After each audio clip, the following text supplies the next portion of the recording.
Jumpstart number 19, and today we are going to talk about doodling, that thing we all did as kids and the thing we still do during business meetings now, and hopefully no one notices.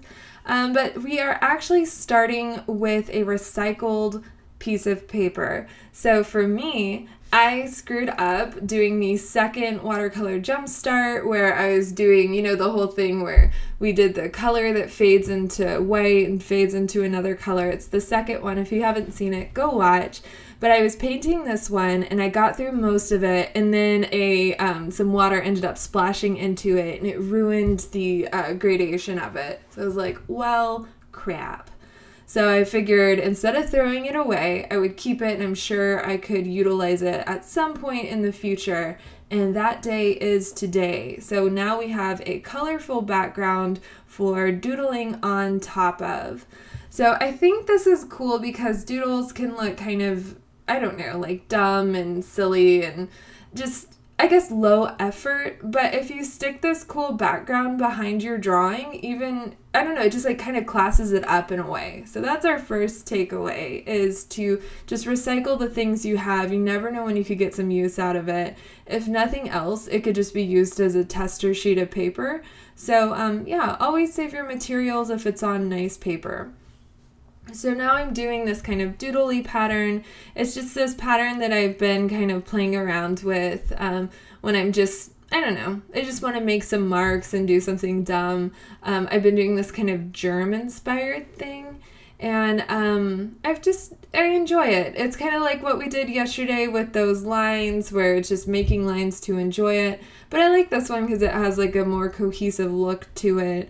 And there's something also satisfying about, like, in your brain, you're kind of working out this pattern by, like, every time you have some spare time, you're kind of doodling it and making it maybe a little better every time.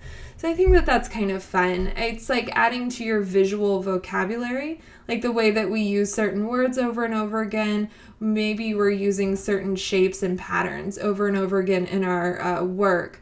So it just takes kind of, it starts at a doodle phase where you're just kind of letting your brain go on autopilot. And then eventually it can lead to inspiration that actually takes you to a really cool idea.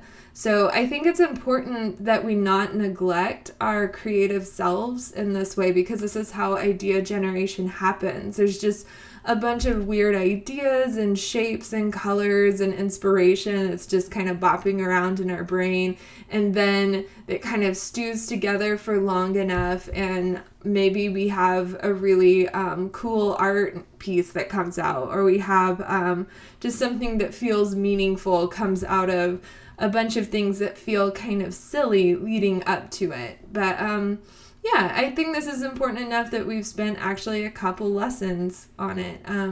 It's just something about the simplicity of it just speaks to me, and something about and maybe there's like a nostalgic element, because this is the kind of stuff I would do as a kid during school, and I just enjoy the return to that. Also, if you're new to the whole art thing, this is great practice for making nice even lines and brush strokes, and how to use enough water and all of that, putting colors together. So there actually is like a legitimate utility to doing this.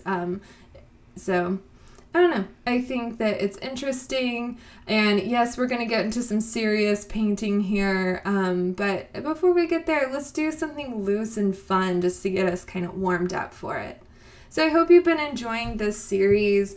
We're trekking through, man. We're at 19, so we've got we've got 11 left. So I am looking forward to being finished with this, if we're being completely honest. This was quite a thing to have decided to do. Like, in my head, it was like, 30 paintings, because it's like the same amount of days as a month. And it's like, wow, that was a lot. So if you've enjoyed, be sure to give this a thumbs up, subscribe to my channel, use the hashtag JumpstartWithJenny, and we can all share our cool doodle ideas with each other on Instagram that way. So check out that tip jar at the bottom of the page down below where it's all linked, and y'all have a good day, and I'll see you guys tomorrow.